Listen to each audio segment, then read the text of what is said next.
విశాఖపట్నం జిల్లా Paderu additional SP Sasikumar అనుమానాస్పద స్థితిలో మరణించారు. ఈ ఉదయం ఏఎస్పీ బంగ్లాలో కాల్పులు వినిపించడంతో అప్రమత్తమైన సిబ్బంది అక్కడకు చేరుకున్నారు.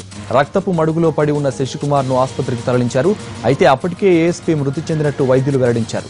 ప్రమాదవశాత్తు గన్ పేలడం వల్లే శశికుమార్ చనిపోయి ఉండవచ్చని అనుమానం వ్యక్తం చేస్తున్నారు.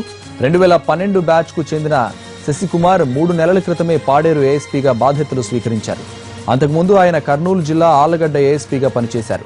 ఆళ్లగడ్డలో పనిచేసినప్పుడు ఎర్రచందనం ముఠాలపై ఆయన కఠినంగా వ్యవహరించారని, పాడేరులోనూ మావోయిస్టుల కదలికలపై నిఘా పెట్టి సత్ఫలితాలు సాధించారని పోలీసులు చెబుతున్నారు.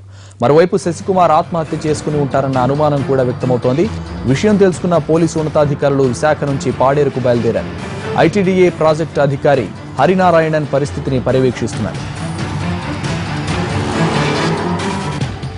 ఏఎస్పీ శశికుమార్ అనుమానాస్పద మృతిపై మరిన్ని వివరాలు మా ప్రతినిధి అశోక్ అందిస్తారు. అశోక్, తుపాకీ మిస్ఫైర్ అయి ఏఎస్పీ చనిపోయారా లేక సూసైడ్ చేసుకున్నారా?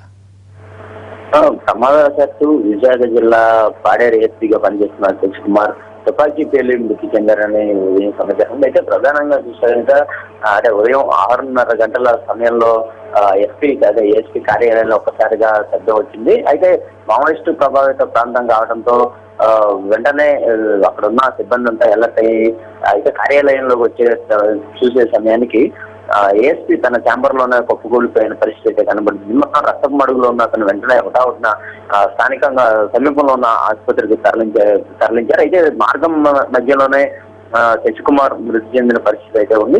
అయితే ఇది ఆత్మహత్య లేదంటే మిస్ఫైర్ అనే కోణంలో కూడా పోలీసులు ఉన్నతాధికారులు దర్యాప్తు చేస్తున్న పరిస్థితి ఉంది. అయితే గత కొద్దిసేపటి క్రితమే పాడేరు ఆసుపత్రి నుంచి విశాఖకు అంటే బాడీని తరలించారు.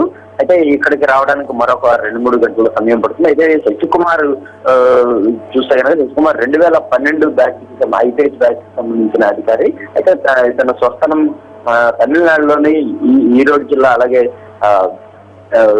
ఈరోడ్ జిల్లాకి చెందినవాడు. అయితే ఈ విషయం తెలియడంతో శశికుమార్ తల్లిదండ్రులు అందరూ కూడా తీవ్ర మొత్తం దిగ్భ్రాంతికి గురైన పరిస్థితి. వారిని కూడా ప్రత్యేక విమానంలో విశాఖకు వాళ్ళు కూడా తరలి వస్తున్న పరిస్థితి అయితే ఉందని చెప్పవచ్చు. అయితే 3 నెలల క్రితమే విశాఖ ఏఎస్పీగా బాధ్యతలు చేపట్టిన ఈ శశికుమార్ గతంలో ఆళ్లగడ్డ ఏఎస్పీగా కూడా పనిచేశారు. అక్కడ ఉన్నప్పుడు కూడా ఈ ఎర్రచందనం వ్యవహారంలో చాలా కఠినంగా వ్యవహరించారు. అలాగే ప్రస్తుతం పాడేరులో కూడా మావోయిస్టుల కదలికలపై గట్టి నిఘా పెట్టి సత్ఫలితాలు సాధించారు. ఇదే ఎంతో యాక్టివ్ గా ఉండే శశికుమార్ ఇలా చనిపోవడంతో పోలీసు వర్గాల్లో తీవ్ర కలకలం నెలకొందని చెప్పుకోవచ్చు. అంటే ఇది కేవలం తుపాకీ మిస్ఫైర్ అయిందా లేదంటే ఒకవేళ ఏదైనా ఆత్మహత్యకు లాంటి పాల్పడ్డా అనే కోణంలో కూడా దర్యాప్తు చేస్తున్న పరిస్థితి. అయితే మరికొన్ని గంటల్లో విశాఖకు బాడీ తరలి వచ్చిన తర్వాత ఇక్కడ ఉన్నత అధికారులు స్పందించే అవకాశం అయితే ఉందని చెప్పొచ్చు.